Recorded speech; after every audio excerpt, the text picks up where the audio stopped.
रोहित के कहने पर आकाश स्कूल के बाहर से आइसक्रीम लाता तो है, लेकिन लाते लाते आइसक्रीम पिघल चुकी होती है।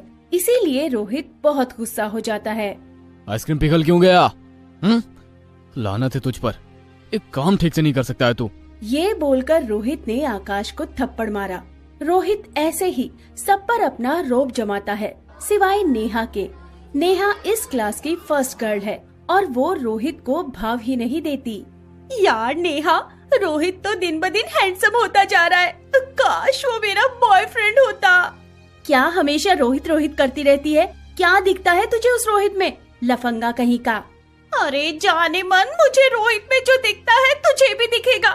बस तू ठीक से दिखती नहीं है। एक बार प्यार हो जाएगा ना तो तू भी मेरी तरह रोहित के लिए करवा चौथ का व्रत रखेगी। हाँ, मुझे कोई जरूरत नहीं है। मैं स्कूल सिर्फ पढ़ाई करने के लिए आती हूँ।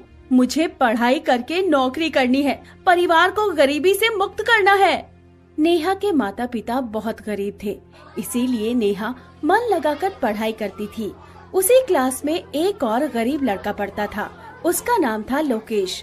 लोकेश नेहा से प्यार तो करता था, लेकिन वो कभी नेहा को ये बात बोल नहीं पाया। वो डरता था नेहा से।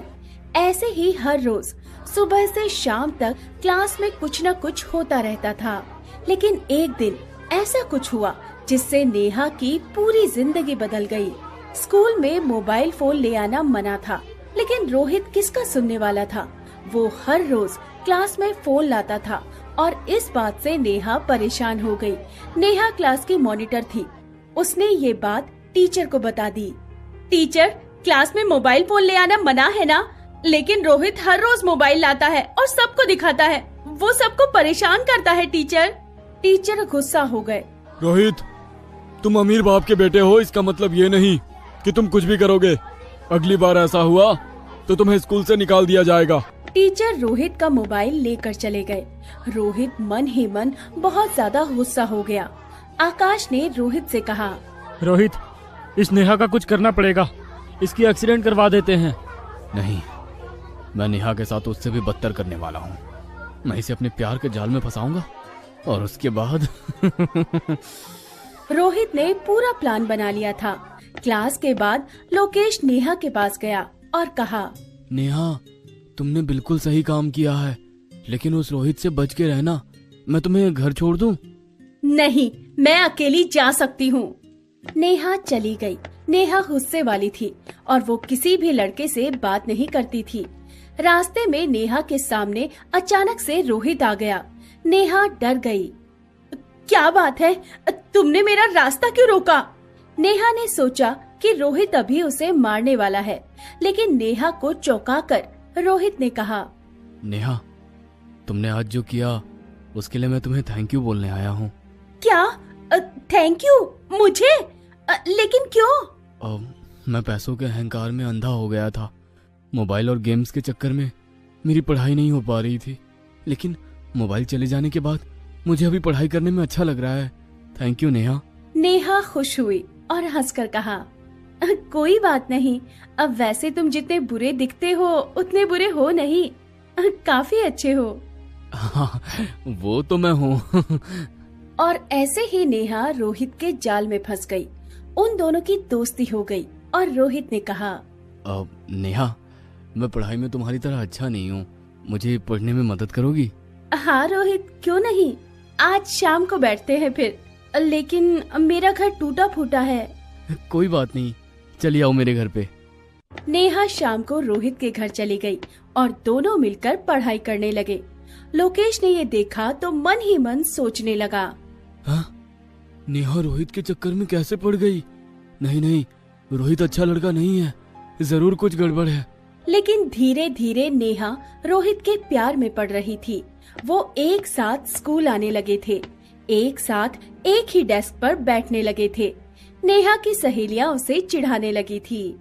क्यों नेहा, मुझे मना करके खुद रोहित के साथ चक्कर चला रही है? क्या बात है, वैसे तुम दोनों एक साथ बहुत अच्छे लगते हो। नेहा को अब ये सब अच्छा लगने लगा था। पढ़ाई में उसका मन नहीं लगता।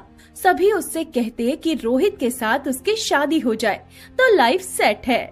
नेहा भी रोहित के साथ शादी मनाने की सोच रही थी। तभी एक दिन लोकेश ने नेहा से कहा, नेहा, तुम रोहित के साथ आजकल कुछ ज्यादा ही घूम रही हो। वो लड़का अच्छा नहीं है, तुम उससे दूर रहो। तुम कौन होते हो मुझे मना करने वाले?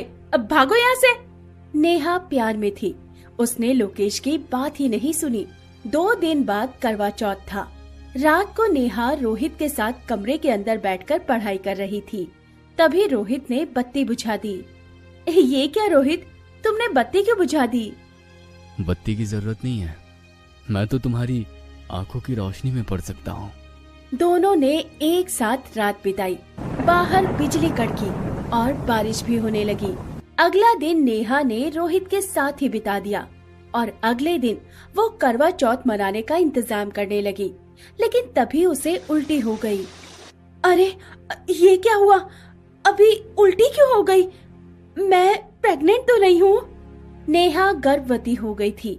वो तभी रोहित के पास गई और सब कुछ कह दिया। रोहित ने कहा,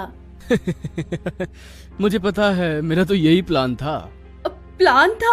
मतलब तुम मुझसे शादी करोगे ना? शादी? और तुमसे? हाँ, मैं तो बस बदला ले रहा था। उस दिन तुमने टीचर को मेरे बारे में बताकर ठीक नहीं किया था नेहा। क्या? इस वजह से तुमने मुझे गर्भवती कर दिया? तुमने मेरी जिंदगी खराब कर दी। हाँ, अब क्या होगा? मुझे क्या पता। हाँ, होगा। लोग तुम पर थूकेंगे, मुझे मजा आएगा। रोहित चला गया। नेहा को समझ में नहीं आ रहा था कि वो करे तो क्या करे। उसकी आंखों के सामने अंधेरा छा गया और तभी लोकेश आया। नेहा, मैंने तुमसे कहा था ना कि रोहित अच्छा लड़का नहीं है। मुझसे गलती हो गई, लेकिन मैं कुंवारी माँ कैसे बन सकती हूँ? मैं किसी को मुंह दिखाने के लायक नहीं रही। कौन करेगा मुझसे शादी? मैं करूंगा तुमसे शादी। इस बच्चे को मैं पालूंगा। तुम मुझसे इतना प्यार करते हो? नेहा ने लोकेश को गले लगा लिया। उसे सच्चा आशिक मिल गया। दोनों ने मिलकर पुलिस के पास रोहित के खिलाफ केस कर दिया। पुलिस ने रोहित को गिरफ्तार कर लिया और उसे 30 साल की सजा हो गई। लोकेश ने नेहा से शादी कर ली और नेहा लोकेश के लिए करवा चौथ मनाने लगी। 9 महीने बाद नेहा को एक बेटा हुआ और वो सभी खुशी खुशी रहने लगे।